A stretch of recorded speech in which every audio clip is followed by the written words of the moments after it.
loud verbal display challenging ET in general out Oh in the middle yeah, of that's nowhere? what I was doing. I actually had a pistol in my hand at the time. I was really ticked off. When I was having this fit, I was waving the gun in the air, okay, and I had this fit. And at this moment, I said, okay.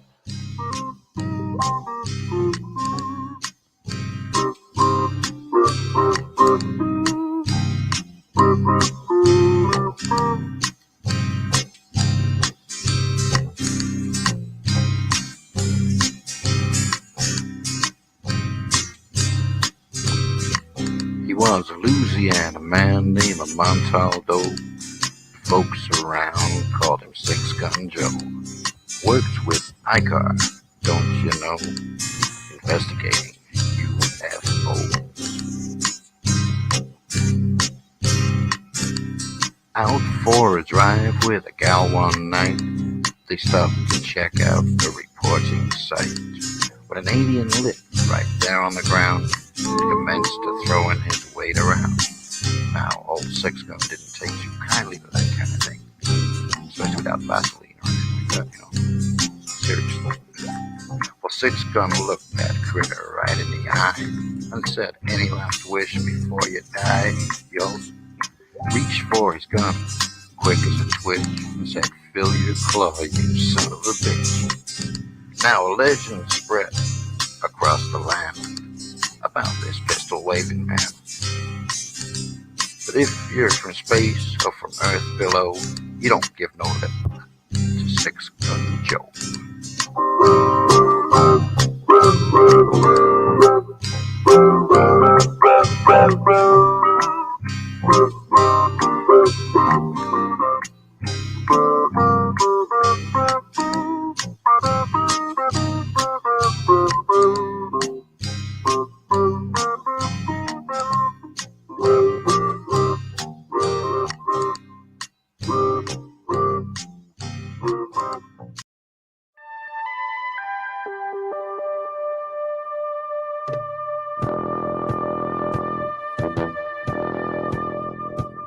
Tune in to UFO Undercover, Wednesdays at 8 p.m. Eastern, with your host, Joe Montaldo, right here on the Paranormal Radio Network.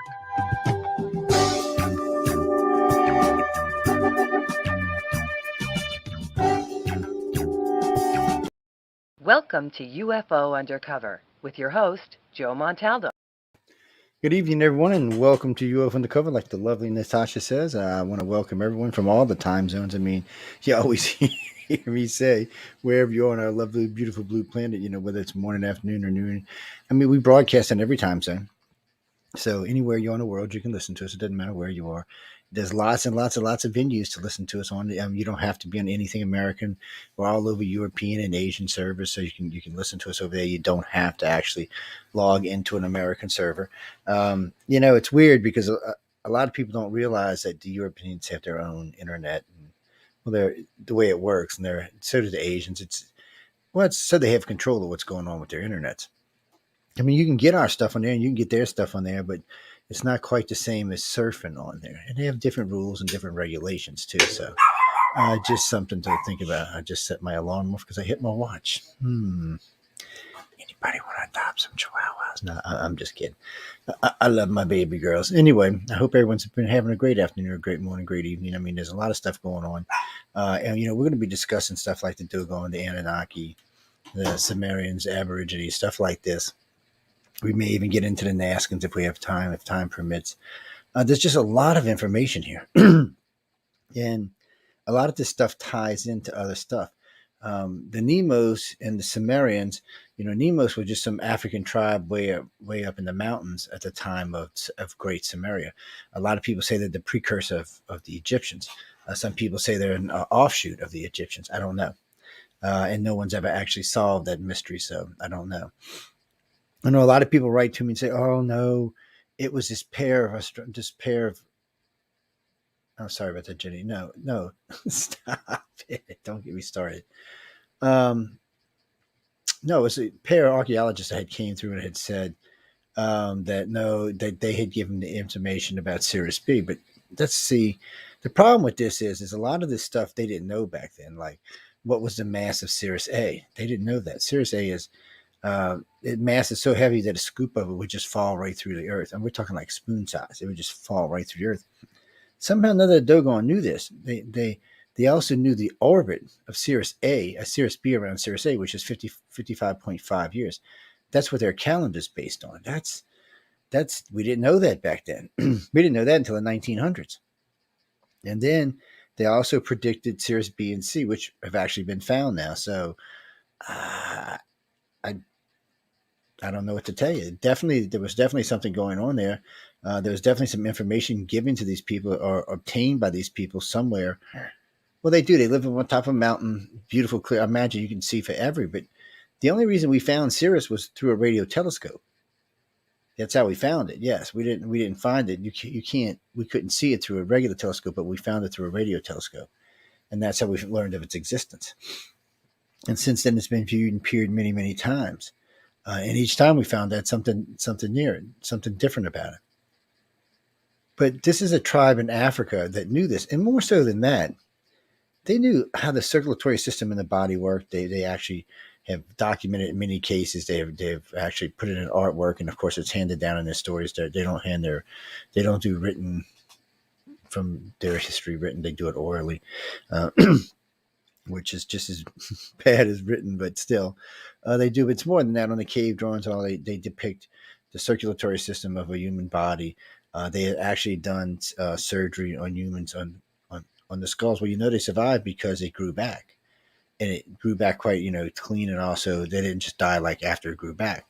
It grew back, and they lived for a long time. So, and there were several examples of this. I have no idea what it was. Some people think they were putting chips in their heads. I have no idea what was going on, but this is a long time ago. We're talking 5,000-6,000 years ago. This isn't like around the corner or anything along those lines. This is a long time back in our history. And still today, no one can explain how they knew any of this. And they're not the only ones. There are certain things on our planet that just doesn't fit the norm. O parts, we talk about O parts from time to time. Out of place artifacts, things that are found in places that out of time. In other words, they'll be found in a geode, or they'll be found in a piece of coal, something that's been sitting around for 5, 10, 20, 60 million years. And all of a sudden we found a gear in it, or a battery, or a piece of copper. I mean, it's just refined metals. One of them, there was platinum. I mean, platinum is a recent invention that we use. Oh, no, the batteries they found, this is what's so funny. So they tried to say the batteries was a hoax when they found these original and these two geodes in, I think it was mid-'80s. So they tried to say they were a hoax, that the batteries, somebody had split it and put it back together and resplit it. Okay, well, maybe so. But guess what? They're lithium batteries, probably from a cell phone. No lithium batteries back in the 80s. I don't know what to tell you. You weren't faking it with anything like that. So there are just things that we find that are out of place. And there seems to be knowledge that we find, like with a dogon, that is out of place. They seem to have a very advanced knowledge of a lot of things, including the heavens, for an African tribe 5,000 years ago. I mean, come on. The only people who were supposed to be any advancements at all on the planet 5,000 years ago were the Sumerians and the Egyptians. Well, the Egyptian first dynasty was at 5,000 years. They say there's an Egyptian zero dynasty that actually dates back older, but they flip-flop back and forth on that because, Sumerians are supposed to be the first Codical written language out there, and then the Egyptians were second. But with the zero dynasty, that would either put the Egyptians first or tied for first. So archaeologists are funny people. They're like any scientists. They don't like, they don't like to be wrong is what it is. They're egotistical, arrogant, and they don't want to be wrong. And nobody wants to be wrong, but you have to admit sometimes when you screw up. I mean, working for ICAR for over 3 decades now has taught me, sometimes you're going to be wrong. You're not going to get every answer is not going to be right. You can't be perfect. I try to be, but you can't be. There's a lot of stuff going on that we just don't understand yet, or we can't comprehend because it's simply on a level that we haven't reached yet. I pride myself on staying ahead of as much stuff as I can, not just in science, but in cosmology and a lot of other places, because, I feel that we, the people, should be more in touch with we, the universe. And and some of us are getting there, and some of us understand it, and some of us are off in some fantasy land just chasing a dollar, which don't get me wrong. I've chased a dollar many times in my life, so I'm not criticizing.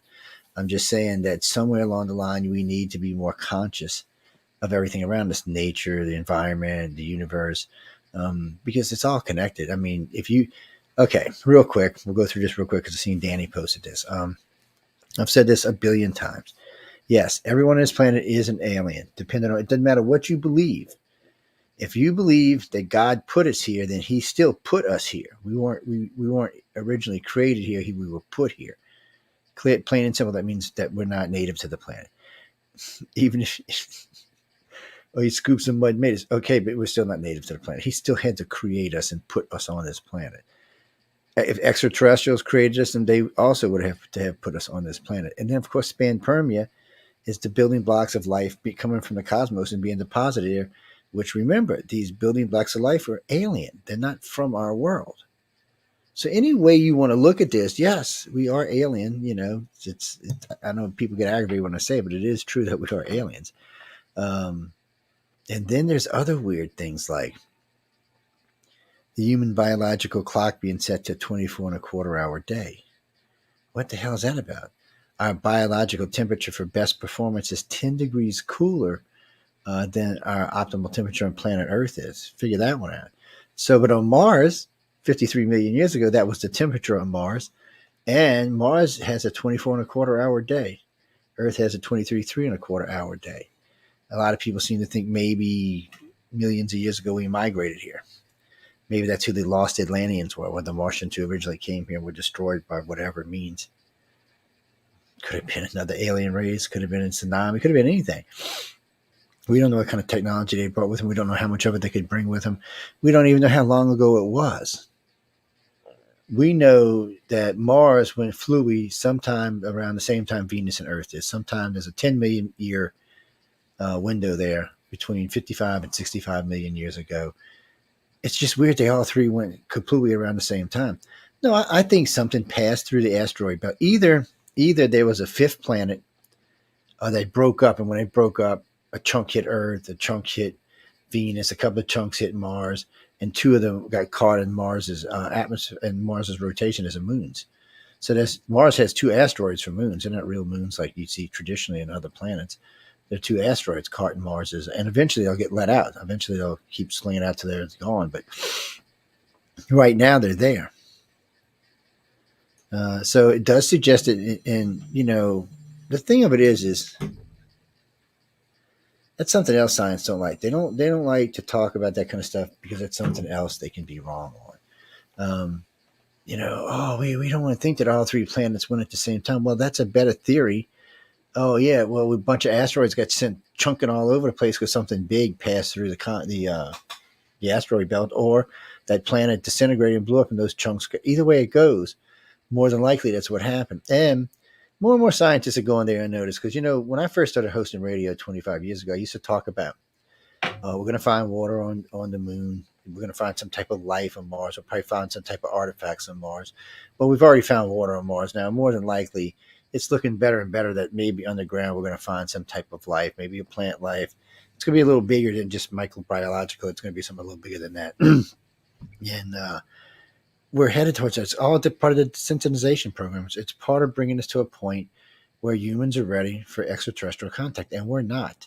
I don't give a crap what anybody says. Currently, right now, I would not want this planet to meet extraterrestrials. Jesus, we can't. I mean, come on, we can't even get along with each other. So the ET pulls up and drives up. First thing he sees is Putin over there lobbing missiles at the Ukraine, and the rest of the world giving them the arms to do it. Yeah, okay, that's a good first impression. Now, Christopher, unless they're evil aliens that want to be, blowing up shit, it's really not a good impression.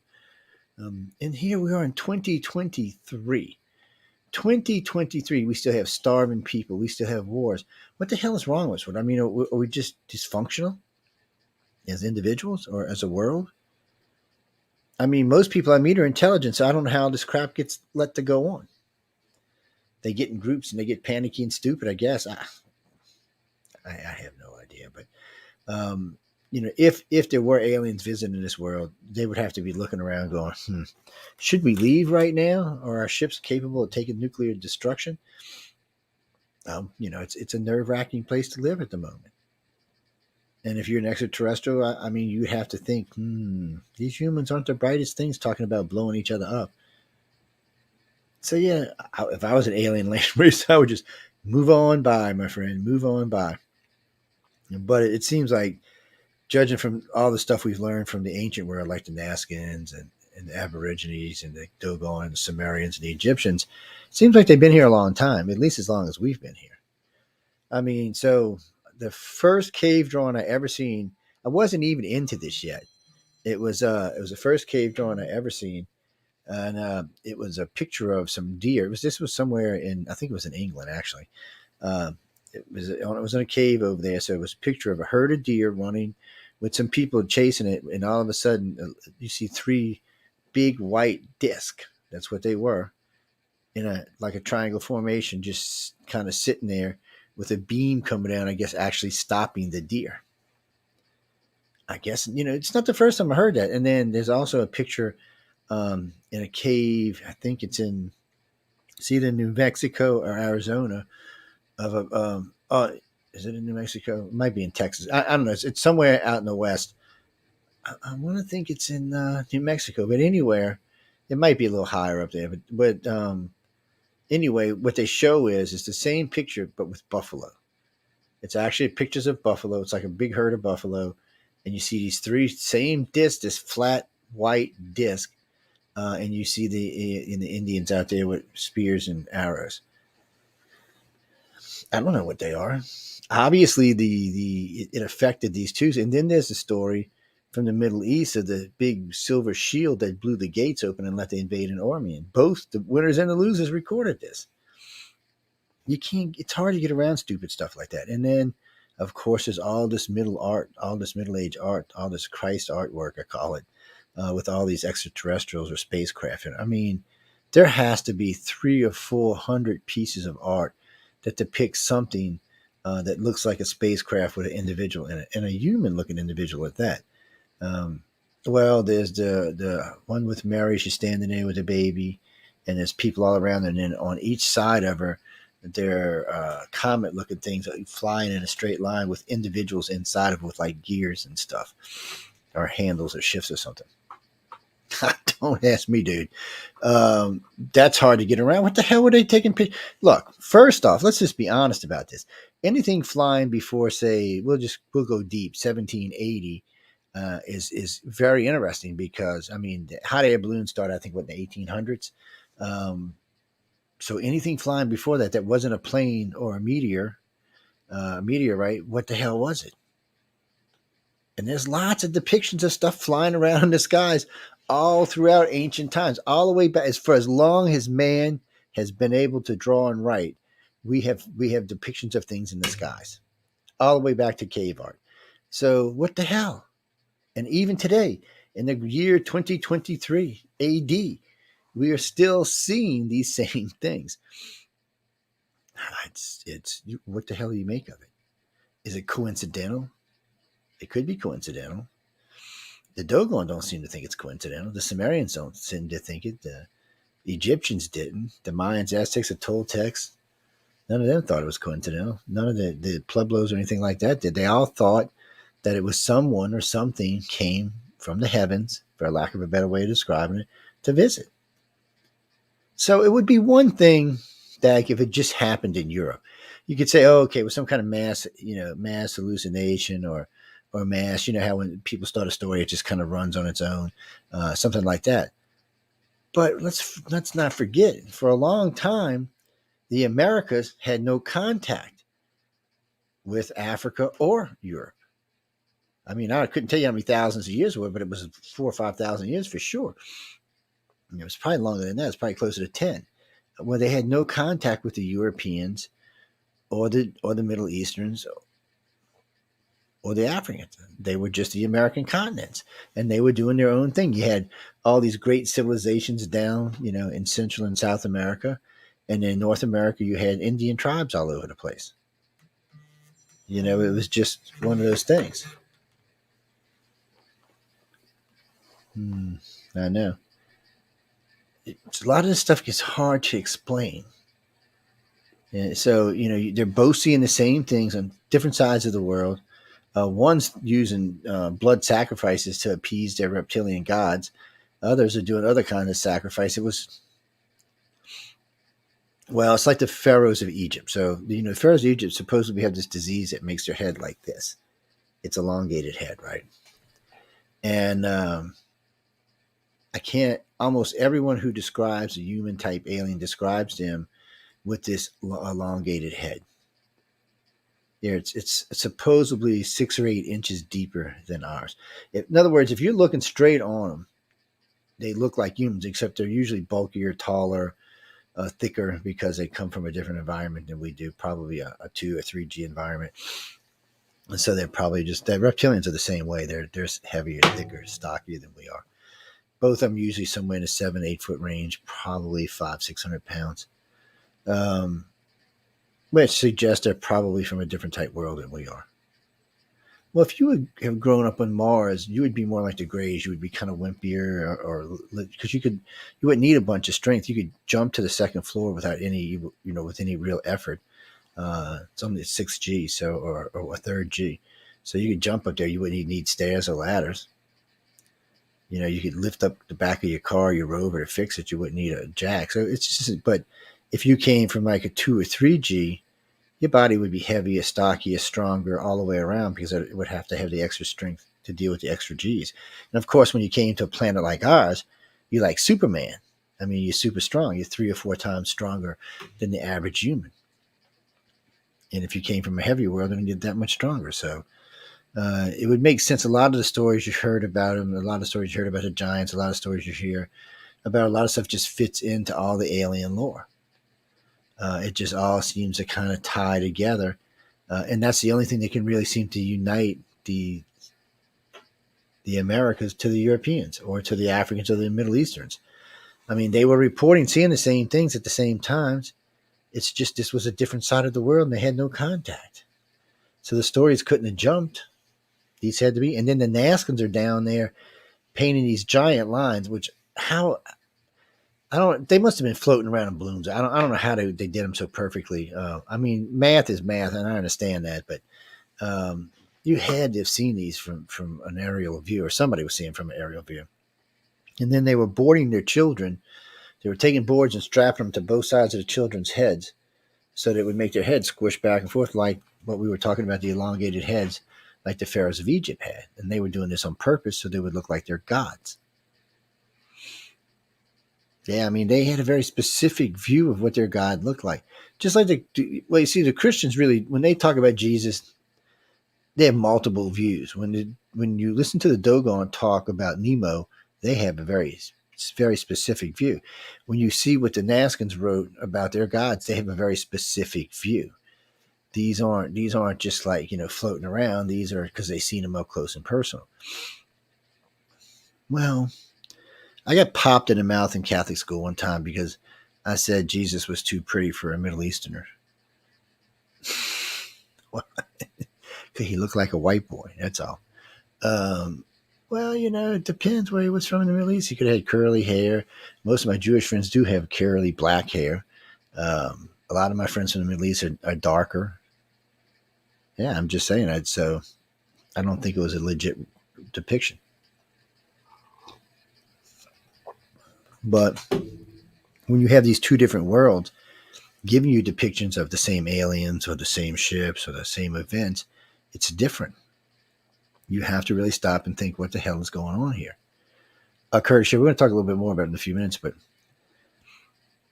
so when we jump backwards, or we jump forward, I should say, back to the Dogon. So here's a tribe that's living there, minding their own business. One day, this spacecraft, their words, not mine, comes in, lands, and slides into the lake. It just kind of pushes itself into the lake. It goes underwater, and 2 reptilian beings come walking out of them, called Nemos. And they come walking out, and they start to educate this particular tribe on the ways of the universe. Now, why? I have no idea. Why didn't they go to Samaria? Why didn't they go to Egypt? Why here? I don't know, unless this is where the invasion of Samaria started from, was with the Nemos and the Dogon. So the Sumerians have a couple of legends about this. The one of the legends I heard, I was doing some work, doing some rebuttal stuff on David Icke's reptilian stuff. It's not that I don't think reptilians exist. It's just the fact that some of the stuff was a bit on the crazy side. So I was just going through it. While I was doing this, I stumbled across a different translation than the one he used. It was a more modern translation. Had been done more recent years, and the translation suggested different things. Like some of the stuff that they were using in the other translation kind of didn't fit in with this one. And also, when you talked about the Nebrew, it suggested that it was some type of spacecraft and not some type of big, huge planet that would have crushed Earth with its gravity. So, these kind of things are strange. So, anyway, the Sumerians thought there was this big sphere thing showed up one day, and some human-looking aliens got out of it. They looked a lot like us, not just like us, but a lot like us. They were wearing some type of breathing apparatus. They couldn't breathe the atmosphere on the planet. Their writings, not mine. They said they built two great domed white cities, and in those two domed white cities, they created themselves. They recreated themselves into a species that could go out and work. Go out and work the earth. Go look for the gold, go whatever it is that they were looking for here. They could go out and start looking for it on their own. But for some reason, the Sumerians decided that, not Sumerians, the aliens decided that they needed a slave race. So they took this subspecies, which was probably the start of the Sumerians. They took this subspecies and they interbred it with a couple of things. The Sumerians said there was 7 creations of man, with the last creation being the one that looks like us. There was some like dog-headed, some just general things, some with wings. Just they were trying to work out something that would make a really good slave and really make it really work harder. I don't think they're really worried about giving it consciousness, just workability. But anyway, the last one was more like us, and they were just basically slaves. They plowed the fields, they dug the mines, they procreated, they made beer. They did the whole 9 yards, but they never challenged the rule. They never asked why they had to do anything. They didn't, aspire to get better or to know what's in the universe. They just existed. So Nemos writes, and so do the Sumerians, by the way. So you have Nemos, the Dogon write this, and the Sumerians write this. You have 2 different sources. Somewhere along the line, the reptilian men used to come down and steal the women. They would rape the women and they would bring them back. The women were pregnant when they brought them back. The women had children. The first time I heard this story, I said, okay, these are some hybrid, weird looking freako children, but that's not what they were. They looked just like us, except they had that extra piece of reptilian consciousness in their head, like we all do today. So most humans don't realize this, but there's a chunk of reptilian right smack in the middle of your brain that helps really to make a lot of who and what you are. It helps to drive that. So without it, you would be more complacent, I could say. More compliant might be a better word. And so anyway, after a while, these children grew, and they had more children of their own and more children of their own. Eventually, there was a revolution, and they were run off. So that was the first real creation of man, that man that exists today. That's who they were. There was a crossbreed between whatever they originally created man from, and then the reptilians and the humans' DNA. People ask me, why can't we find their DNA? I said, we can every time we take our blood. We share DNA with them now. So I doubt seriously if either one of these 2 races show up, you're going to see anything significantly different, except their chromosomes may be more advanced than ours or have 2 extras or something. But the baselines will be the same as ours, because that's where they came from. It's a strange thing, but it's a very clear picture. It walks pretty clear. There's lots of evidence for it. People get really mad about it, but there's lots of evidence. And then, like I said a few minutes ago, the Dogon knew about the weight, the mass of Sirius A. They knew where it was. They knew the orbit of Sirius B. They also knew where the other 2 Sirius stars were. Then on top of that, like I said, they knew about advanced medical procedures, lots of stuff that a tribe that's living on basically in Stone Age should know about. And then you have an advanced race, the Sumerians, living down wherever they were in the desert down there, still having the same experiences, just with a different race. Seems like the two got along, and neither one got in a fight or killed anybody, which I found interesting. And then I guess the humans weren't quite satisfied, so that's why some of them went over to Egypt to become pharaohs. They do seem like they interfered in our history in the early days. But in all fairness, I think our history is much older than we give credit for. I mean, that's 6,000 lineage. That's just bullshit. We've already found cities older than that. The two cities off the coast of Cuba, they're at least 12,000 years old. The two cities off the coast of India, they're at least 12,000 years old or older. Both of them big cities with big populations. The two off the coast of India were supposed to have 250,000 each in. The ones in the one on the northern side of Canada probably was a city of 500,000 or more. The one that sunk inside the harbor was at least 250,000. These were big cities. And they're dating back 12,000. They're dating back pre-Ice Age, or right at the end of the Ice Age, and we'd be closer to it. Those last 2,000 years, as everything was melting and the Ice Age was going away, it seems like there was a bloom. And we don't know if it was much longer than that, because these are deep south cities. We're talking about there may have been no ice there. And this is the Gulf of Mexico.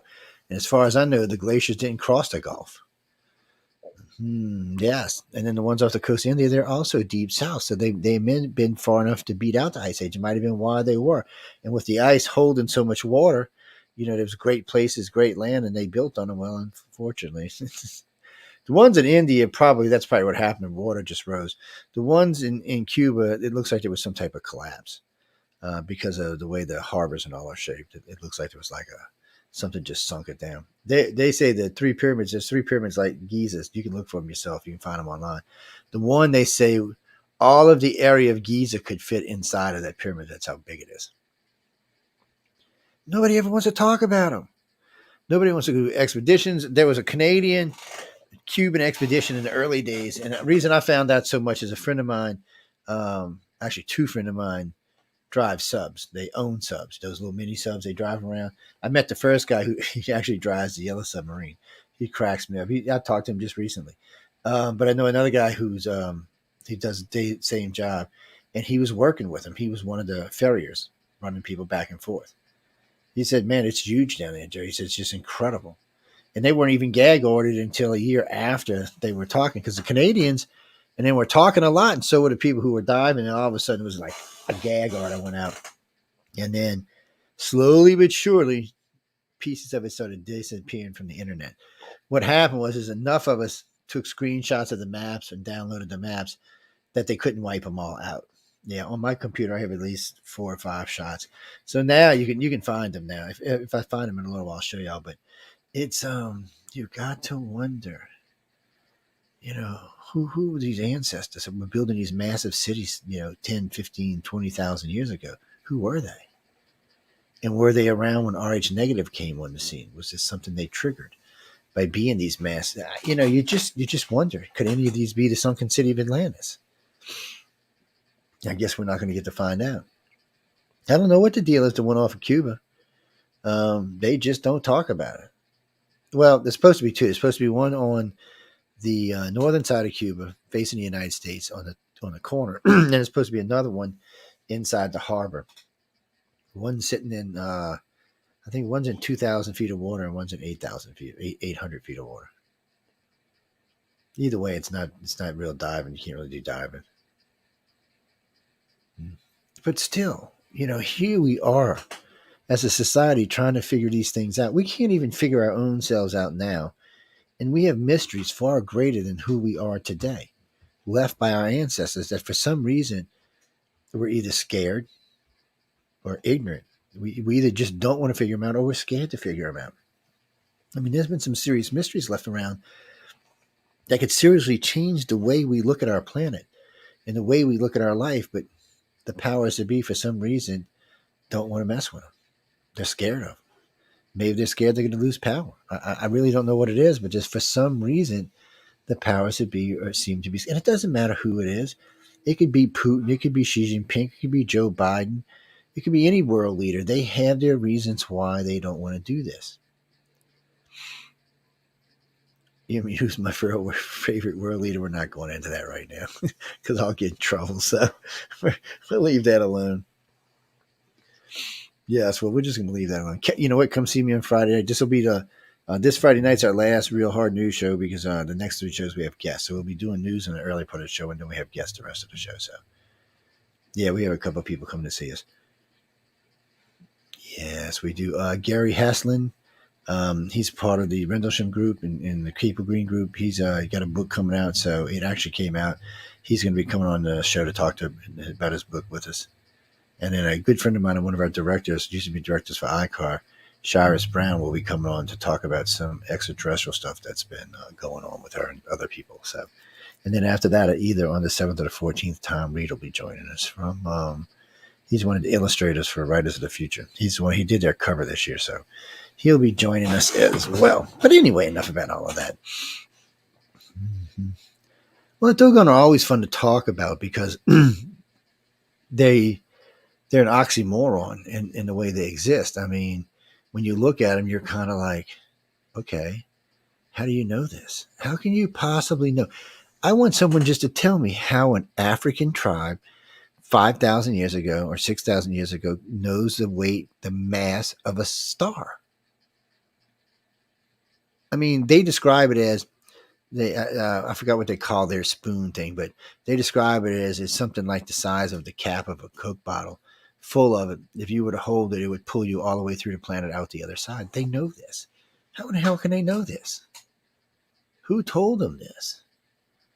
And why is it part of their recorded history? And that's another thing.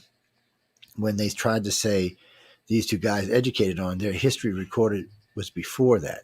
They'd already been talking about it before. There's actually drawings of the caves and stuff. So even though they tried to sell this as somebody intervened, they can't because it's not what happened.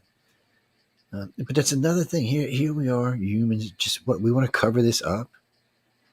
Why? Why not be fascinated and see what's going on or try to understand it? Go sit and talk to tribal elders for a while and see what kind of information you can glean. Understand what's going on. Maybe it's some type of telekinesis or something, or telepathy or something. Maybe they have the ability to reach out and touch the heavens. It don't have to be extraterrestrial, but we really should know what the hell it is. I mean, come on. Same thing with the neskins. We really should know what was going on with them. We need to know what was going on with the early Egyptians, with the early Native Americans for that matter. There are things we need to know that we're scared to talk about. And then let's get back to the O parts. Why don't we want to talk about the O parts? Why we find these things all over the world. Just recently it was found in an opal mine in Australia, in an opal vein they think is, I think they said 11 million years old or 15 million years old.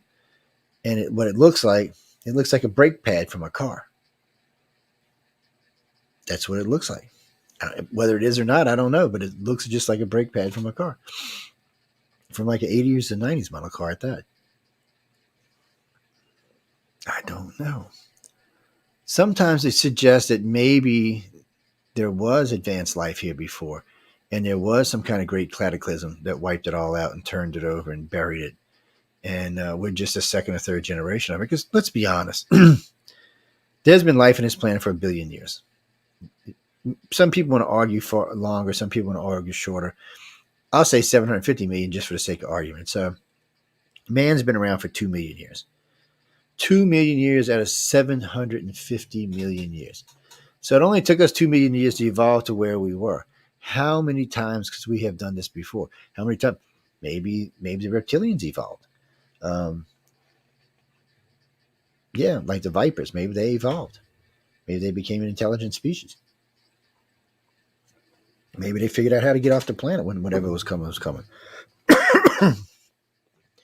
So what was dinosaur era? 160 million years or something? I'd have to look it up to be honest with you. So how many times could they have evolved in something intelligent? It would explain the map of the creator, the Pravda map, that was supposedly 120 million years old. Yeah, it was created. Whoever created this map, it was a cover stone, and the map was created from an aerial view of a valley that was full of resources. So they had the map, and on the map was painted where all the resources were, but it was taken from an aerial view. Maybe somebody hopped on Yeah, maybe. Yeah, maybe somebody hopped on one and flew around and made an aerial view. No, I mean, really. First off, there wasn't supposed to be anything like us around. No. Well, any of the, okay. When you look at some of the raptors, they were very intelligent. They had hands, they had feet, they worked in packs, they worked in groups. They could have easily evolved into an advanced human society or say advanced reptilian society. 2 million years of being like that, they could easily became us or something even different than us, smarter, faster, brighter for that matter.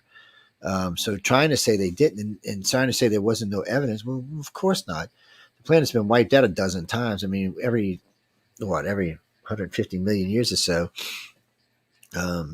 seems to be a cataclysm on the planet. Mark, I think it's 250 million years in orbit for our solar system to go completely around, our galaxy to go completely around the universe. Yeah, I think it's 250 million years. Yeah, I'd have to look it up to be 100% sure, but I know it's way the hell up there. Mm-hmm. Well, our solar system's going around our galaxy. Sorry, did I say universe? Yes, it's going around our galaxy. And meanwhile, while it's doing that, it's encountering other stars and other worlds and other spaces, things that we've never seen because it's all new space to us. Even at the speeds we're traveling, it still takes about 250 million years to make the orbit.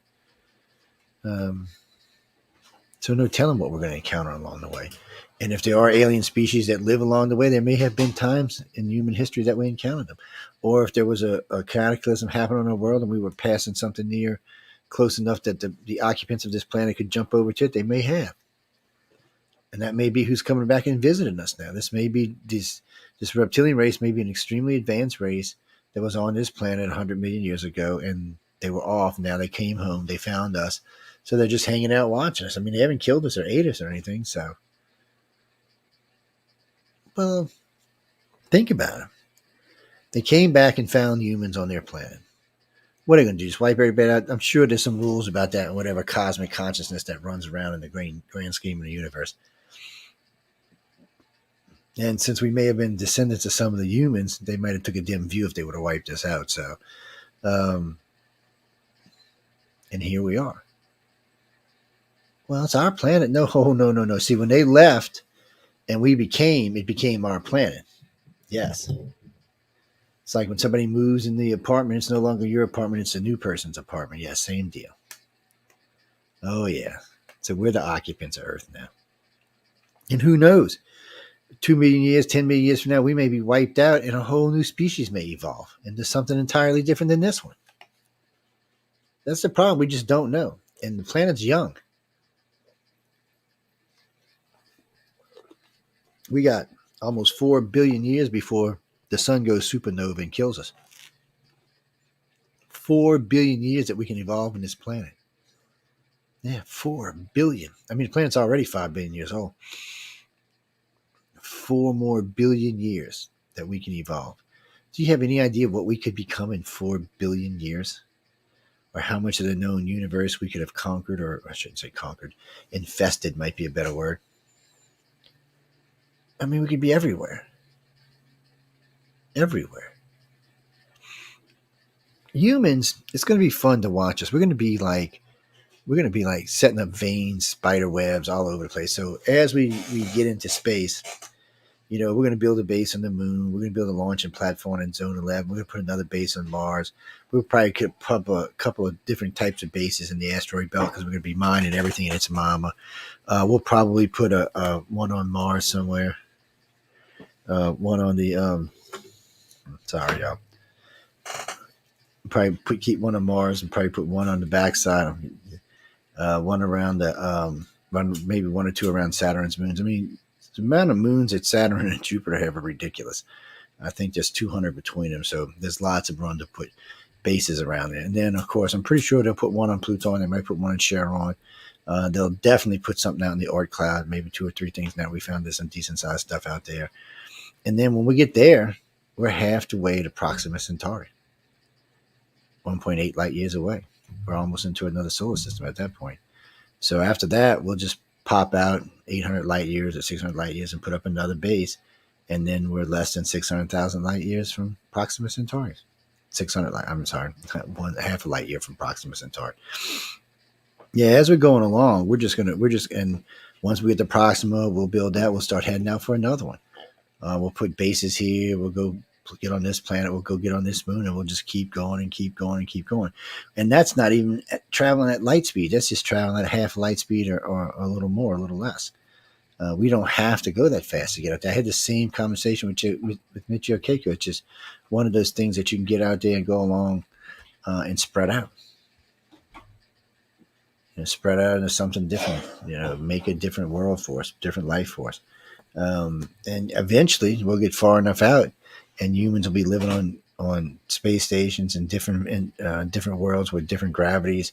You might not even be able to come back to Earth.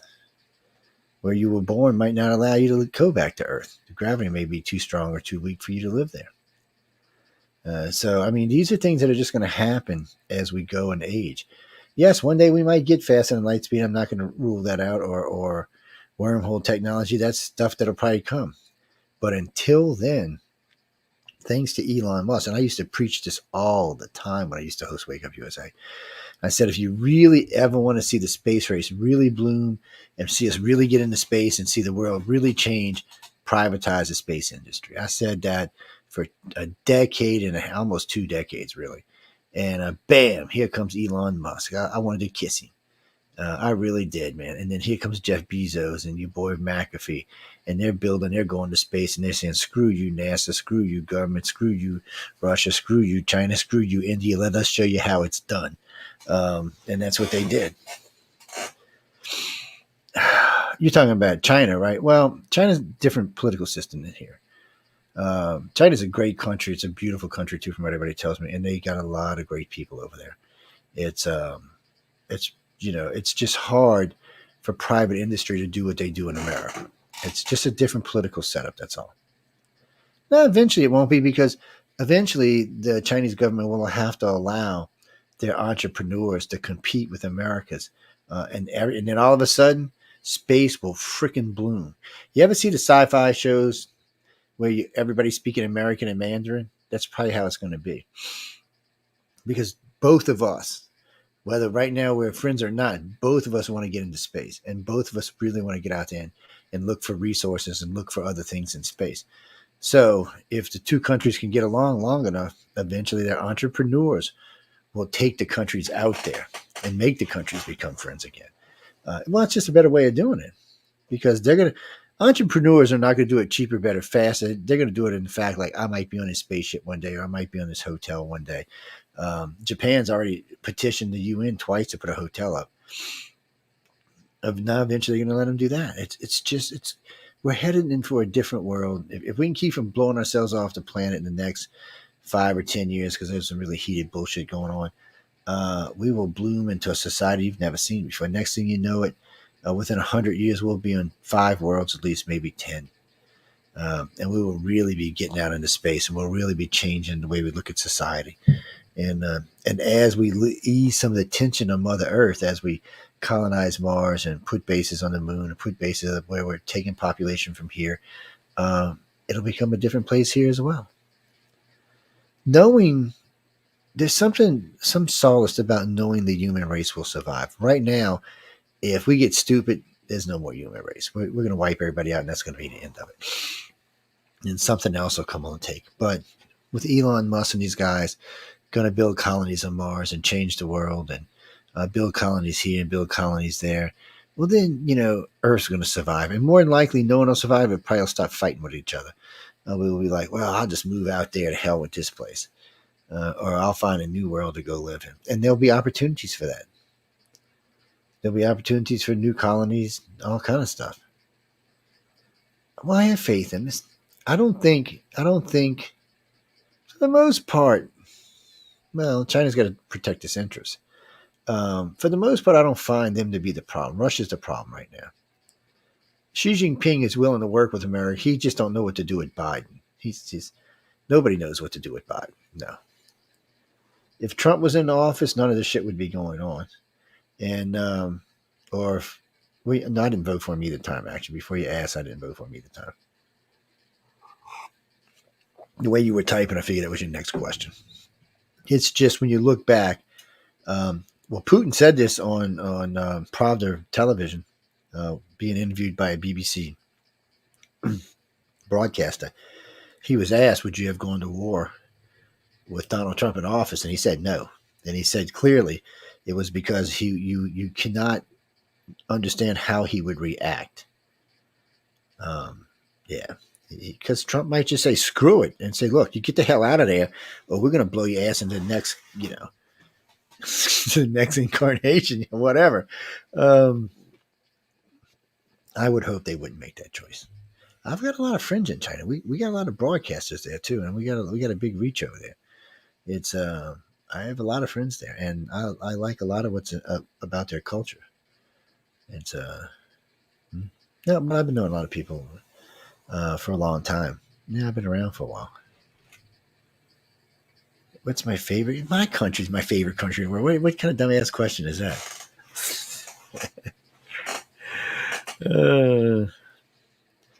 I would go. Not right now. I wouldn't. No. Well, thanks for inviting me. Where do you live? I've never heard of that. Province of I can't pronounce that, man. Taha. I'm not pronouncing it right. Yeah, send it over, spell it or something.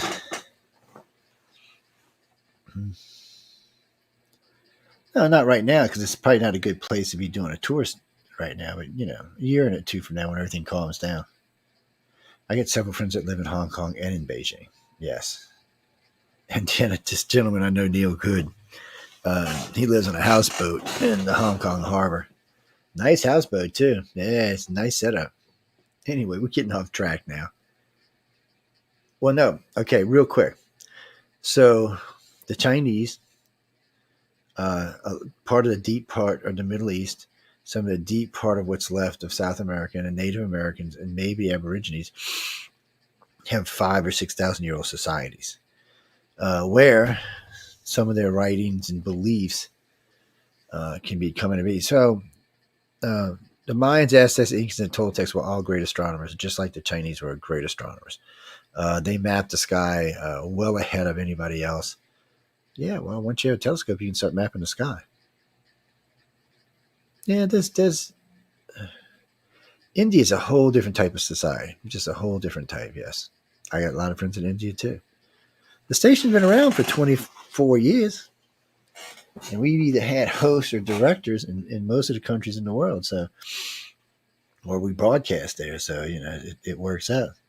Actually, we have a pretty good audience in India too. Yes, we do. They like this show. They like a couple shows on the network. Well, the dogon's just it's a stopping point, or it's a starting point for people getting into the field to say, what the hell? How do they know this? It's easy to debunk it's easy to debunk what they said was the explanation. That's an easy debunk. And then it's hard to learn how do they knew all of this. There's actually, I don't know if you can find them anymore. There used to be videos. Several gentlemen went there and sat down and talked to the tribal elders and got them to explain. They were really, really, really, really good. But honestly, I haven't looked at one in 20 years. Yeah, well, there's a lot of other stuff going on in the world. Now, somebody asked me the Masonics and the Masons and how they tie in with the Sumerians. I shouldn't even admit this. So, my family, my dad held the Mason seat. We still hold the seat. I haven't taken it. My son will probably take it. I think we can hold it for 3 generations without giving it up. So, either he'll take it or his grandkid will take it, or my grandkid will take it. I don't know, whatever. No, I didn't, because it's not something I wanted to get involved in. I'm not really that kind of individual.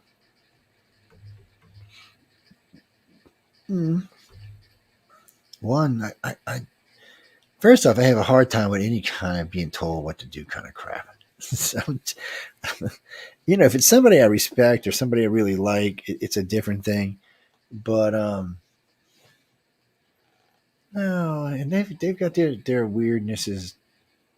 Well, somewhere buried in this mound of books in here is the I guess I shouldn't even say that. It's a secret. Never mind. It's their book, their guidebook. But still, I didn't have the interest in it. It was a pretty high up seat too, but I just, and imagine if we'd have took it and kept taking it, it would have been even a higher seat now. But oh no, it's my dad was way the hell up there. But that's because his whole family was. Yeah, they were Italians that go back, oh God, 1,500 years. Yeah, we can trace our family quite far. Yeah. Well, so for me on my Italian side, um, there is royalty. We have a coat of arms, a whole 9 yards. Great thing. Got a lot of provinces named after us. Even got some towns named after us. Even got some restaurants named after us in other places. Montaldo this, Montaldo that. You can look it up for yourself. You don't have to take my word for it. Then I also found some of my relatives in a more seedier place in Italy. Yes. And, well, some of our ancestors came out of Venice and then moved to northern Italy. But some stayed in Sicily. Yes. Yes, they were bad, probably. Yes, they were probably bad. You mean the majority of my DNA would be, well, it depends what you want to call it. Today they would call it Viking, but it's Welsh, Irish, Scottish. Yes. It's where the green eyes come from, more than likely. 44%. Yes, it is. It's probably where the temper came from I had when I was young. What can I say? I think I'm 26% Italian. And then the rest is, there's some Mediterranean stuff in there and some Germanic. No, it wasn't Germanic. 1% Native American. Yes. 4 or 5 generations removed. Yeah, my grandma, I think, was like 12 or 14% or something. I don't know. That's what it says. But in the beginning, when I first took this test, it only said I was 6% Italian. And then one day I was looking at for something else somebody had written to me about. They knew me. And it said 26%. Like, what the hell happened? I don't know. It changes as more of your family gets in. That's all. Mm-hmm. Well, there's lots of matches, but you want the DNA matches. That's the ones that interest you. But anyway, let's get back to Nemos. Oh, man. Nemos.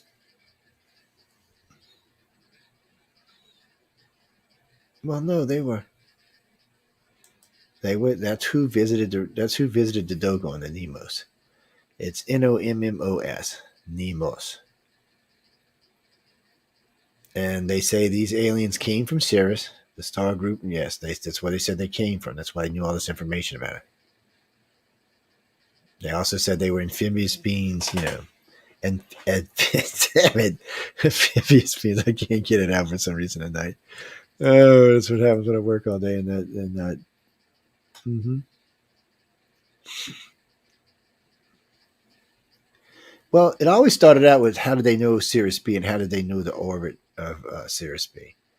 And they tried all kinds of ways to explain it, but then later on, they went ahead and came out and told everybody. They said about Sirius, Sirius. They talked about the star itself, and then they talked about Sirius C. And they were like, "No way!" And then, of course, we found it. Well, that's where these amphibious reptilians are supposed to come from. Is from Sirius, the dog star. That's where they supposedly come from. Now, whether or not it's true, all I can tell you for sure is that the dogon know an awful lot of information about a star that's way outside of our visual range, even with a telescope, way outside of our visual range. So you wouldn't have known about it. You had to be told about it. Well, they don't have a radio telescope. And as far as I know, they still don't have a radio telescope. That's just, all right, don't be ignorant. Don't be ignorant, okay, before you get me on your ass. Well, they were also supposedly, there was a bathing pool that the dogon could go in that reversed aging. There was a lot of stuff they talked about that nobody wanted to talk about. Well, one of the elders said he was 700 years old because of the bathing pool. I'm surprised no one's gone up there and tried to kill him for the damn thing, to be honest with you.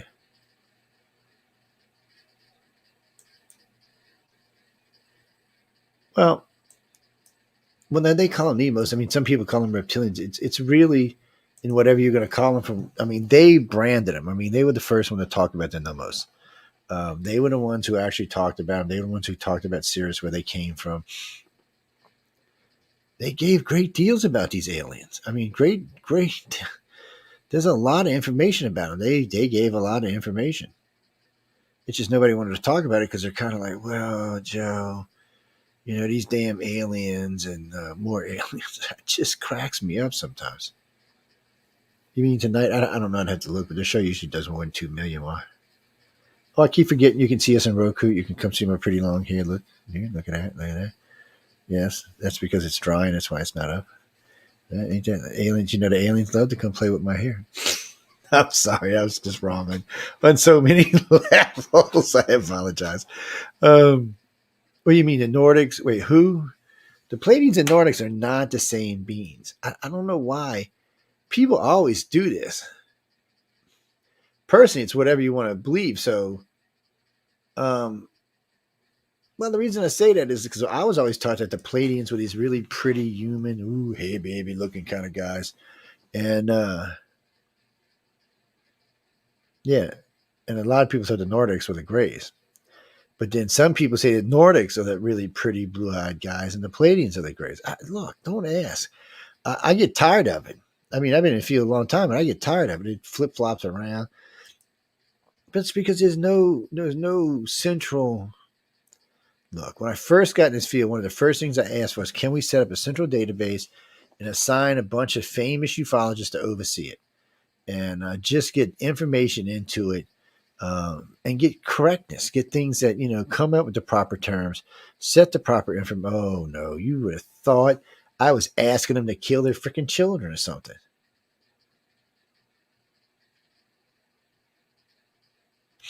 No, you really, I'm serious. You would have thought I was asking them to kill their firstborn son. I'm not kidding you. It was stupid, ridiculous.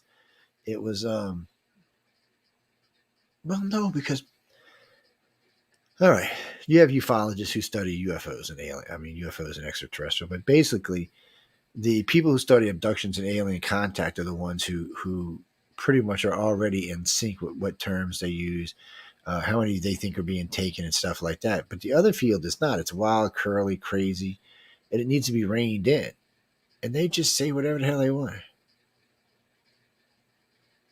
Well, alien could be the guy coming across the Mexican border, dude. I mean, let's be honest about it. It doesn't have to be a space alien. You really, when you're using the word, yes. So that's exactly, Kirk, exactly right. So the Nordax were always described in today's world. They would look like Scandinavians. They probably had the elongated head. Nobody just ever said anything about it, but they said it kind of looked like Scandinavians. They were tall, statuish, very light skulled, and had a long skull. Yeah, see, that's them. That's the human aliens one I talk about all the time. That's the ones they call Nordax. Nordics. Well, I mean, I'm sure you could go to a dozen different sites and find different answers for different things, and different people putting the same name with a different answer. And then some people think Pleiadians are the light beings. Well, look. First off, any alien that can reach that status of pure energy, pure matter, I don't really think it can share much of its consciousness with a human. It would burn us alive. I mean, we're so childlike. I mean, really and truly, these are supposed to be the guys who united the galactic consciousness, united the entire galaxy for that matter. They're light beings. They say they can break a piece off of themselves and leave it behind, but they don't like coming to this planet because their energy is too high. Humans are too chaotic. They're not very. They're on a different plane of existence than we are. And really, once they bring a galaxy into being, or into behaving, I guess would be a better word of saying, they want to enjoy the universe. The universe is it's a deadly dangerous thing, but it's a very beautiful thing. And humans will get out there eventually and we will enjoy it. But these aliens are already out there and they want to enjoy it. They don't have to worry about some crazy ass human shooting some nuclear weapons out there. Not that the radiation would make much difference.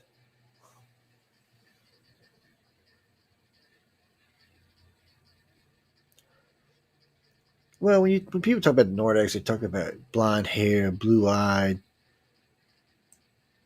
They sound like Hitler's perfect race, actually. 7 foot tall, yeah. I mean, they sound like Hitler's perfect race when you listen to them. But they do have the biggest skulls, which is what we're talking about, the race that first visited. The first written race that was visited that we know of, which through the Sumerians, which would have been these guys, the Nordics. And then the Nemos wrote about the reptilians, which was somewhere in the same time frame. Yeah, so these guys, the really pretty aliens, were slaving us, and the really ugly aliens came and freed us. Yeah, that just seems, yeah. That's why you should never judge a book by its cover, because you never know what's on the inside. And it seems like the reptilians liked us. They gave us freedom. They gave us part of ourselves, reptilian self. We're part reptile now. Yeah, that little bitty piece about that big round that makes us so much different. I have won so much money on this. I'll be giving a lecture somewhere, and I'll say that, and they're like, "Oh, you're crazy! You're crazy! I bet you $100." I said, "Sure, you got $100?" I said, "You got the internet? Look it on your phone." All of a sudden, you see their face just go. Well, I mean, come on, it's there. Well, if we'd evolved, I mean, our natural spawn of evolution, we'd have had to have some reptilian in us because reptilians were on our planet. And before reptilians, there were other types of races, but none like us. So we had to move, evolve, evolve. Finally, something evolved into us. You know, don't get me started on dolphins, man. No, I personally think they're smarter than we are, but it gets me in trouble all the time. Oh, yes, it does. People hate when I say that. Well, I mean, they have 2 additional senses than we do. They have 7 instead of 5. Their lifespan is about the same as ours, and they rule 2/3 of the world, whereas we only rule 1/3. Technically, we don't rule any because everybody else has a chunk. But they rule 2/3 of the world. They're everywhere. In every ocean, they're in lakes, they're in rivers, they're everywhere. They can communicate across long distances through the water. They hunt in packs. Yeah, there's a lot of good things about dolphins. And there's been several times that people have reported contacts where dolphins were present underneath ships. I seen one video out of Tampa, Florida. It was great. It was a silver saucer hovering about 30 clicks off the coast, and there was a fishing boat out there. And they just happened to run on it with their cameras running. They got the camera said it ran for 54 minutes. They got 3.5 minutes of feed that was actually still on the camera somehow or another. It was a good clip. And I have hypnotized people who say that they're talking gray, and it sounds a whole hell of a lot like dolphin clicks and beeps and stuff like that. Matter of fact, from watching Star Trek 4, one of our directors went and stuck it underwater to see what it sounded like. It sounded even more like a dolphin. It was crazy. And the carrier wave changed and seemed to go at a much longer pace. So probably had something to do with the density of the water it was in, but still. These kind of things fascinate me. I mean, these guys are talking to each other on the other side of the planet, and we got to damn have super technology to do that. We got to bounce off of satellites and shit. There ain't no way we could just use the water to run it across without having to bounce off satellites. You'd think we'd learn something about that. No, well, getting back to the Masonics, wait, we got to go break. We actually passed the break. Guys and girls, we got to take a 2-minute break, so don't go anywhere. I forgot all about it, but we'll be right back. Let me find a little song right here, and we'll be right back.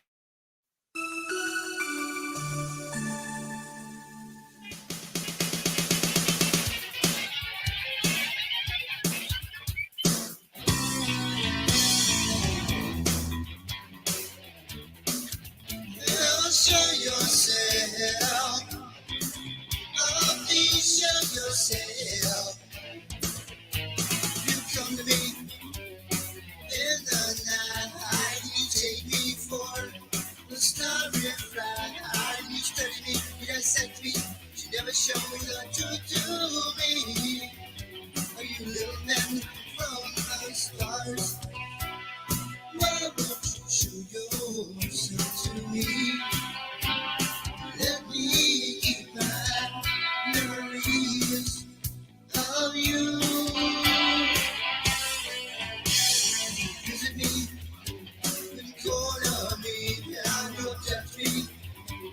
Can you gauge me? You leave me with these mental scars, you little men from the stars. Why won't you show yourself to me? Let me keep my memories of you.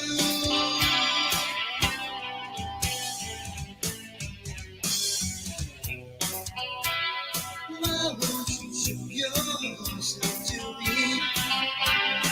Let me keep my memories of you.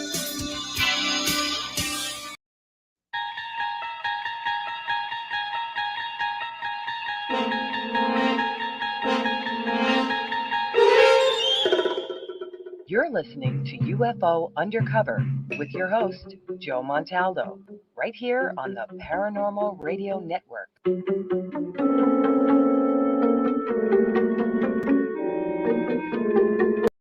Welcome to UFO Undercover with your host, Joe Montaldo. Hey, welcome back, people. Yeah, I told you it's a quick break. I'll pick up some pictures in a few minutes for y'all to take a look at some of the sunken cities we were talking about.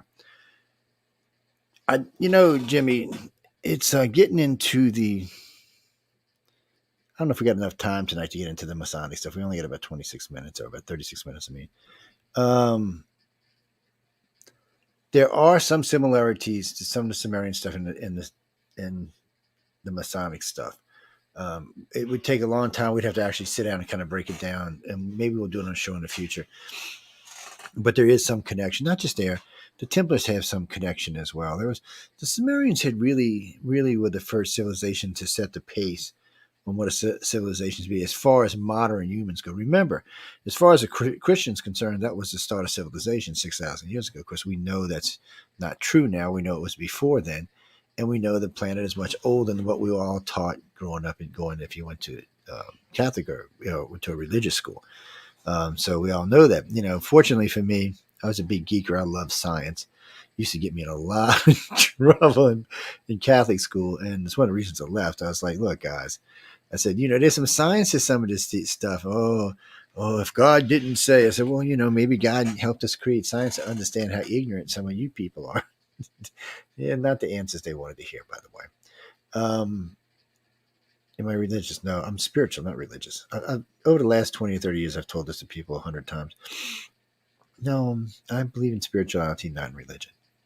Yes, I'm spiritual, not religious. But anyway, let me pull up some of these pictures, and we'll talk a little bit about these. So let's see which ones we're going to start with.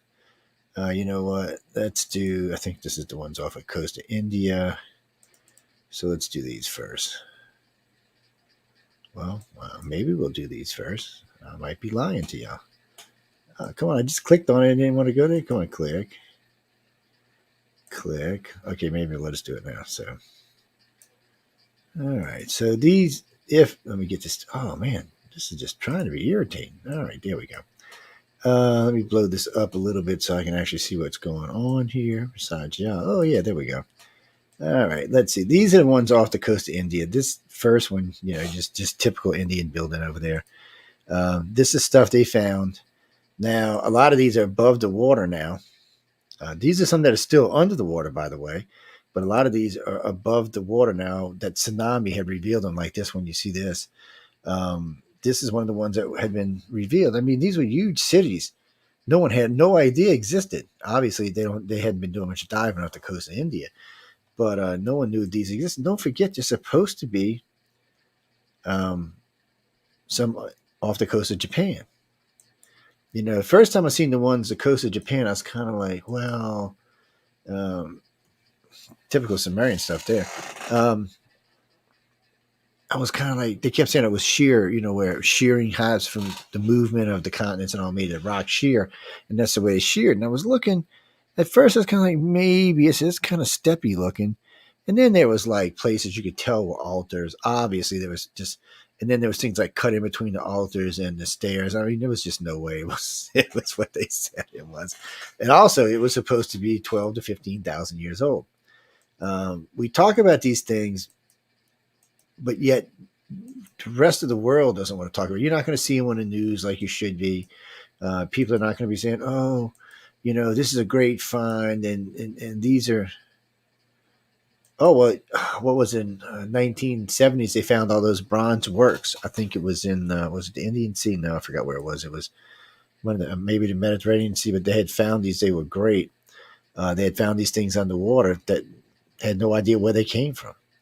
They looked Greek or Roman. Actually, they had no idea how they got to where they were. Maybe they were on board a ship. The Romans controlled that area for a long time. Here you go.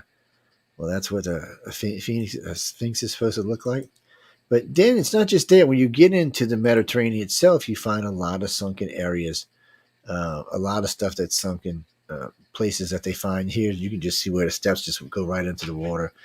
Images of what the city should like, the parts that are still sunken. Here, this must be off the coast of Alexandria. Let's see if it says. No, it doesn't say. But I mean, all of this stuff shows you something far beyond where we were supposed to be. When you look at where man has been told we came from, and then you look at the evidence, you're kind of like, whoa, whoa, whoa, we're being lied to. Stop, we're being lied to. Why are we being lied to? Why something as simple as origins we have to lie about? I don't get it. Why do we have to lie about cities we found that we don't know whose they are? Okay, some civilization existed on our planet. We don't know who the hell they are. Okay, well, that doesn't surprise me even a little bit. Why? I mean, because it's 6,000 years or 10,000 years or 20,000 years before we were supposed to be there. I think we need to get past that and get over that. As a society, I think we need to learn to move forward and let go of things, which for some reason we don't really seem to be able to do. We seem to be having these issues with my idea is the only idea, and let's keep it that way. Obviously, the more of this we look at, the more we find that there's something going on, that there's something not meeting the eye, something's not quite right.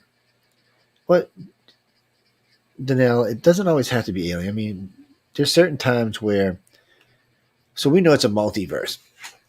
We've now proved a multiverse exists. So I would imagine at different times the universes or even the dimensions rub up against each other. And at those times, you can probably experience something from the other one, maybe even cross over to another one. Well, we know they exist. So in the old days, these were just theories going, oh, well, this couldn't be. But today, it's not true. Today, we know that, whoops, sorry, guys, I lost my arm there. Today, we know the multiverse exists. So knowing that changes the way we look at the universe. It changes the way we look at the way things around us exist. Well, there may be 100 million of you. Then that's another question. Why do you need reincarnation if there's 100 million of you? Well, okay, look at it from this point of view. Let's say there's one of you for every possibility that can exist in the universe or in multiverse. So when you'll all die, you probably only go back to one soul. So you've experienced everything that's possible to experience. So why do you need to reincarnate? Yeah, you see what I'm saying? Maybe so. Well, you mean time? Well, you'd experience that. You'd experience time forward and backward. So again, why would you need reincarnation? I don't know. I'm not hating on reincarnation. I'm just telling people you don't, necessarily it might not be what we think it is. Sorry, guys. I'm looking for something while I'm doing this. It's, well, no, it might not be what we think it is. It might be something freaking entirely different. I don't know if reincarnation is real or not. And I guess I won't find out until I cross on the other side. Yes, I am very empathic. I very am, but still, that doesn't mean that I can sense the other side. Sorry, I'm just messing with shit. No, I really don't. I have no idea. All I was saying is if the multiverse exists, you may not need reincarnation, is all I was saying. That's all I was saying. I'm not trying to make no new theory or anything. I was just saying that. Yes. So, I mean, you reincarnate to come back and learn, right? That's why you reincarnate, to come back and learn, and come back and learn, and come back and learn. So if you learn everything at one time, again, why do you need reincarnation? I know theories like that get me in trouble. It's like ghost or dimensional bleed through. Oh God, the paranormal field hates me over that. I started that about 18 years ago, and I never hear the end of it now. They're like, Joe, stop it. It's not dimensional bleed. I said, well, what the hell? Why do you say it's not dimensional bleed through? Why can't it be something bleeding in from another dimension? And we just think it's a ghost because we don't really know what the hell it is, because it's dimensional bleed through, but we still want to call it a ghost. I don't know. That's what I'm saying. It could be dimensional bleed through. It doesn't necessarily have to be a ghost. Oh, well, if y'all ever listen when I'm on with Michelle Taroche, she'll tell you, we'll be in the middle of a conversation. She said, it's dimensional bleed through. Just stop already. she can't help herself. Well, because I mean, it's an argument that you can't get around. You can say it's a ghost, you can say it's a demon, but I'm saying it's dimensional bleed through, and you got to prove me wrong. And somebody said, well, the thing said it's a demon. I said, okay, but is it a demon from this realm or from the other one? And they're like, well, I said, you see, you can't prove it, can you? They can't, no. Oh, no, I don't know about all of that. Hold on. Anyway. No, I just think that shit's funny, but let's see which one we want to use. Let's use this one, okay. There we go. There we go. That's the city off the coast of Cuba. 3 pyramids, just like Giza. This is in Cuba now. Much earlier, supposedly, than the ones in Egypt. This is 12 to 15,000 years ago. Yes. And I think this one's sitting in 2,000 feet of water. Or 2 miles down. There you go. Disprove this one, buddy. They've got the pictures, they've got the video, they've got everything. I tell people all the time, debunk it. Because you can. These are real photos. That's what it looks like. And you notice how eerily the pyramids of Giza look like them? And this one here, let me see. Can you see my arrow? No, it's not going to let you see it. But the one in the middle is supposed to be bigger than all the pyramids combined in Giza on the plateau. Yes, it's insane how big this area is. And this is just the stuff that's been kind of blown off and dusted off. A lot of it's been blown off, and a lot of it's been cleaned up too, and then patched on the thing so you can see it better. It's let me see where this one was. Let's see if they got it in here. They usually do. Let's see. Yeah, this is it right here. So, yeah, very tip of Cuba right there. See, there's Florida right up there. So this is the one that must be in the harbor. Yeah, so this is the one by the harbor. There's another one right here somewhere, right above. I think it's right around Havana somewhere. There's another one. So there's 2 of these. Okay, and nobody knows who they belong to. The reasonable answer would be the Toltecs, but then they said, where's it at? Where was it at? It was some ungodly amount of time it would take them to sink. And let's see. So we'll put you through the original radar image. As you can see them, that's the original radar images. This is taken from the other side. They know this was some type of civilization, and part of it looks like Egyptian, part of it looks like Toltec, Aztec, or Mayan, but it would have been long before any. So this may be the father of the Toltecs. Whatever this is, actually may be the father of the Toltecs. And you can see here, it says some people believe it might be the sunken city of Atlantis. See, and this shows you right here where it is. And it shows you this, by the way, this little picture right there, that's the tip of Florida, and that's the Keys. And this is, which one is this one? Damn, I forgot now. But all of this is U.S. territory. And there's only 75 miles from here to here, by the way. And there's the city's just sitting there. And for some reason, we're just not interested in it. We're just like, well, who cares? It's just some little city off of Cuba. No big deal. Doesn't mean anything. I remember when I was really stunned when they said how long it would have took this city to sink. Obviously, it didn't blow up because it's intact. So it was either slow settlement or a rapid rise of the water. And it's a deep. I think it's like I said. I think it's 2 miles. It's way the hell down there.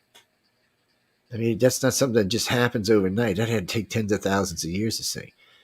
If they were right on this city is much older than anything on planet Earth.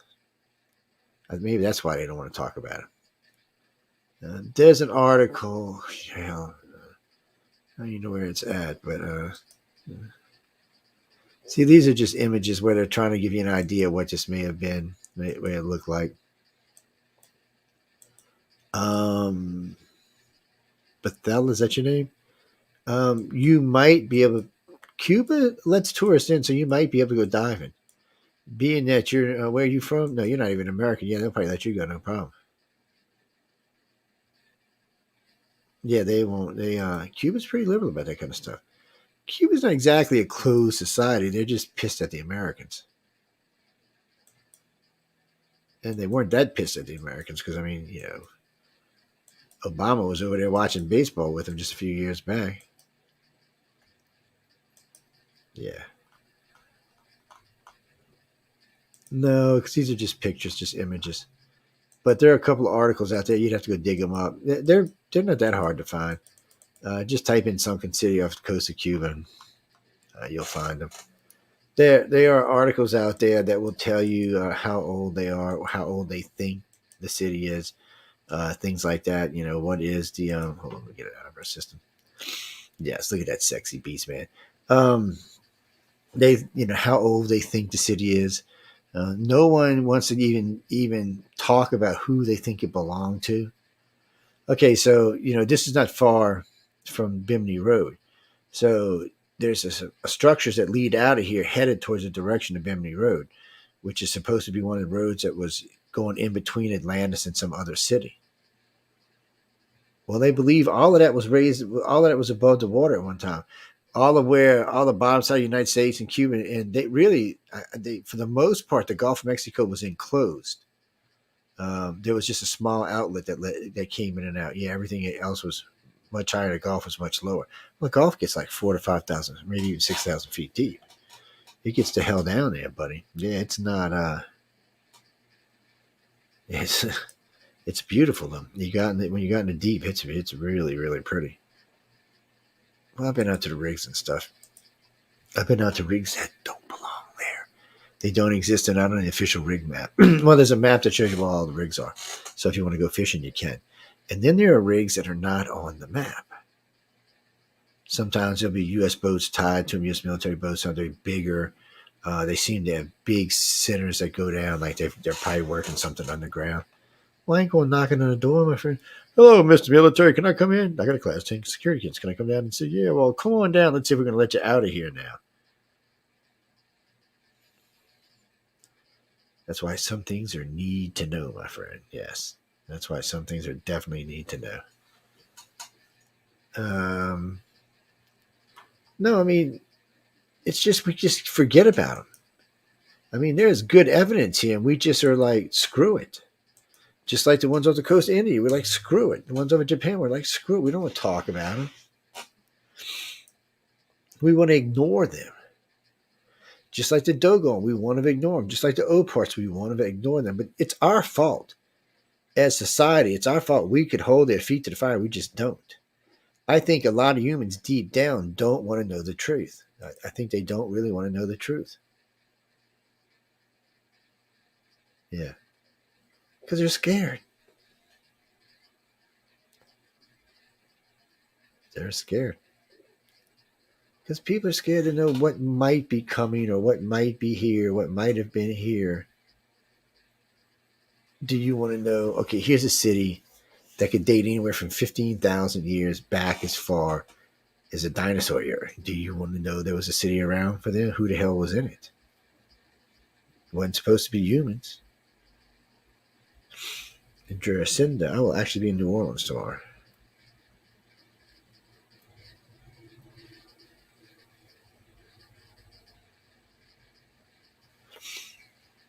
And this one was actually found by accident. Oh yeah, it was just they were just doing some sonar out there and boom, scanned over and look what they found. Well, they had been wondering for a while. There had been artifacts washing up on the beaches along the Gulf Coast, like in Florida and Georgia and Mississippi, Alabama, places like that, and they didn't know where they were coming from. Pottery work, cups, just stuff. There was nothing out there it should be coming from, and that's why they started looking and they found it.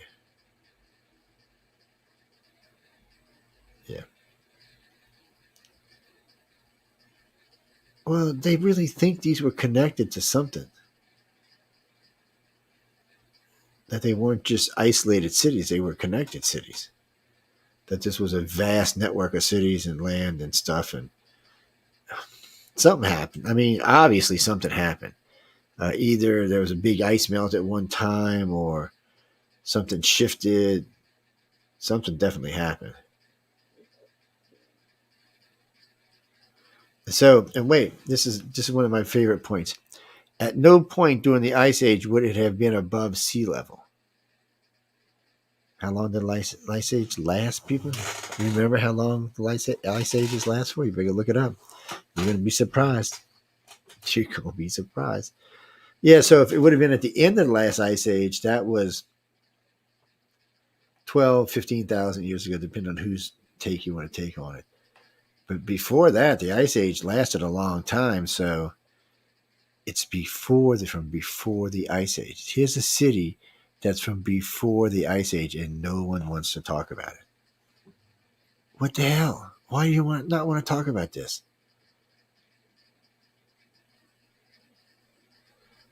I don't understand that. I cannot understand for the life of me why people don't want to know. Here's a city that we pretty much now have proven was from before the Ice Age, and we don't want to talk about it. We just want to be like, well, what's the big deal? We don't care. Why do we care? Well, that just pisses me off because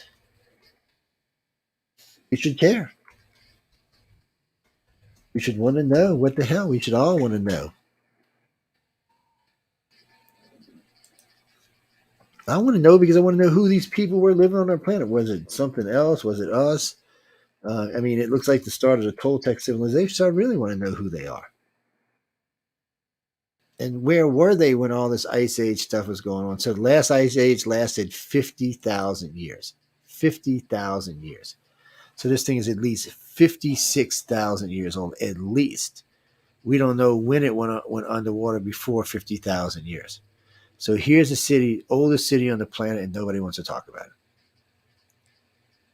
Nobody wants to talk about it. Yeah, it's because it's so deep. It wasn't above, even at the height of the Ice Age, this thing was still not above water. I'm thinking you got to go back quite a good ways to find out when it was above water.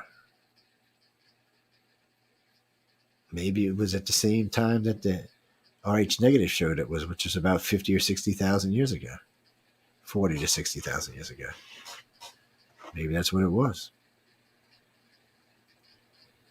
I don't know, but I'm just thinking, man, it's not adding up.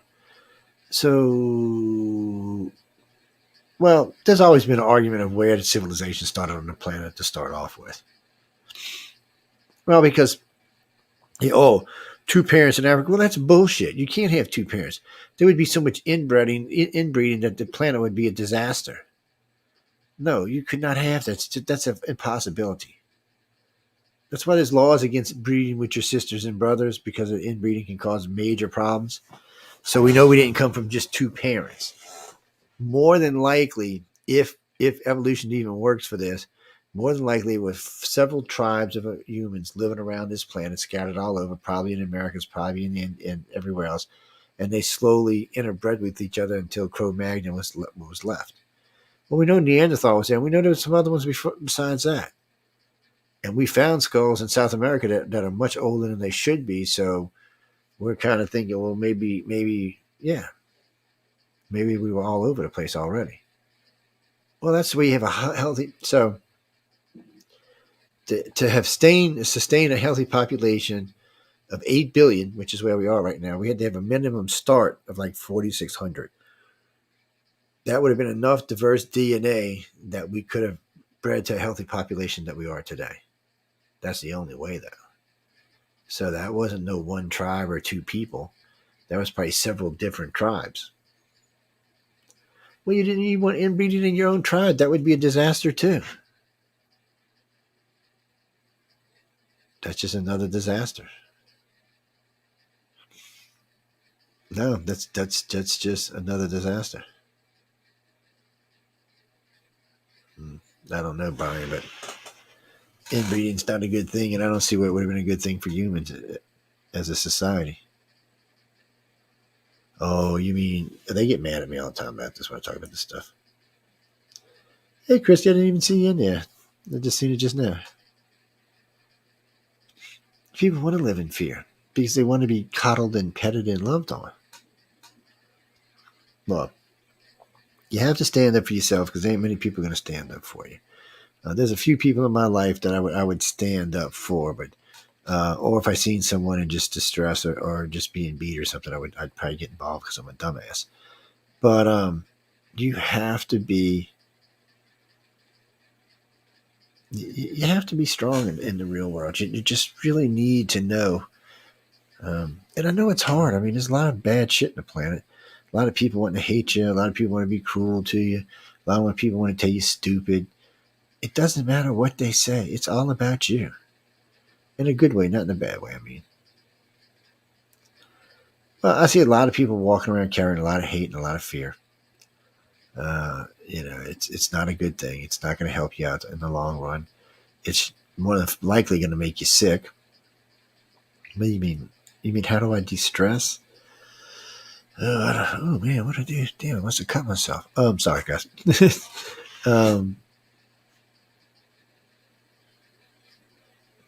I don't know if I could even get into that.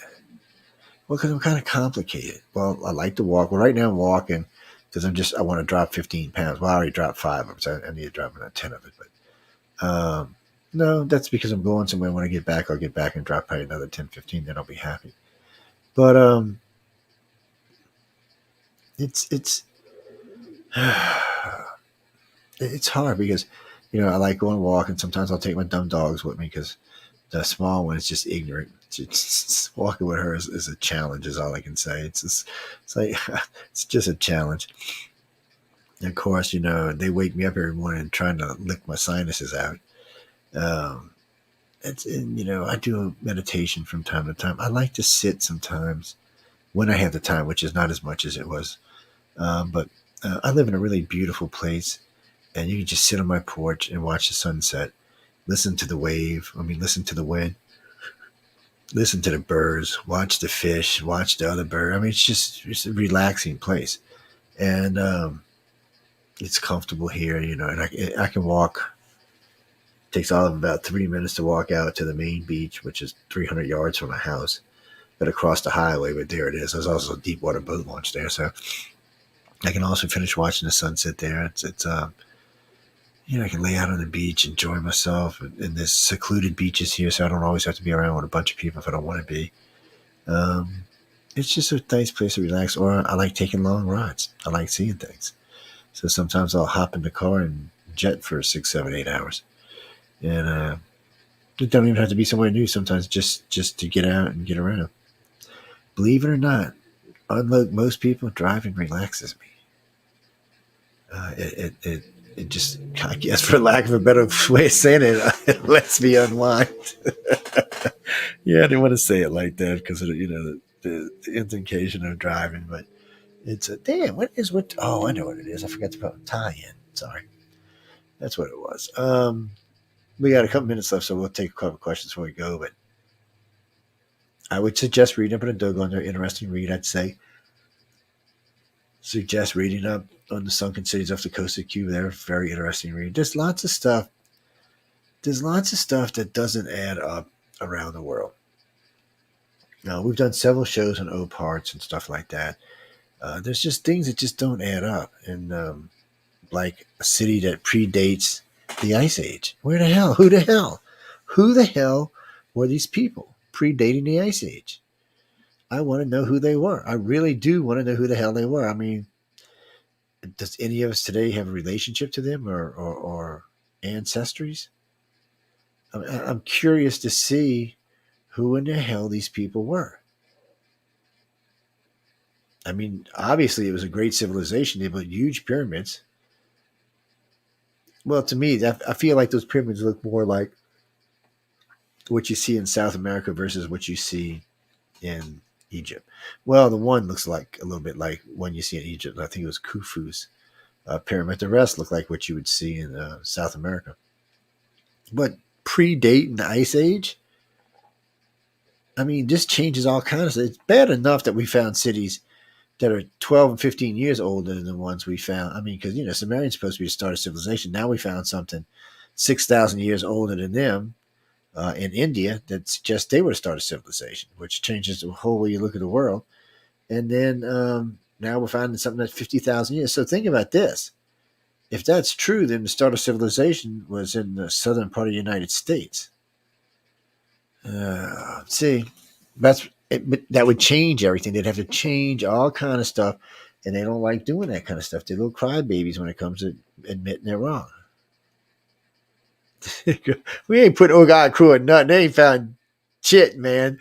I've interviewed them boys before. I was giving them hell last time. Telling the guys, I said, y'all better find some gold or something. I said, I need some gold. I need to see some gold, man. I need to see some good. They drive me crazy with that stuff. And then what is it? The Skinwalker Ranch people. They crack me up too. It's funny. I spent 3 weeks at Skinwalker Ranch. 3 weeks, people. I was at. Well, I ain't gonna tell you who invited me. Well, I guess no, I'm not. But I just say I was invited by the person who owned it. And if y'all can figure out when it was, because it was a while back, but y'all can figure it out.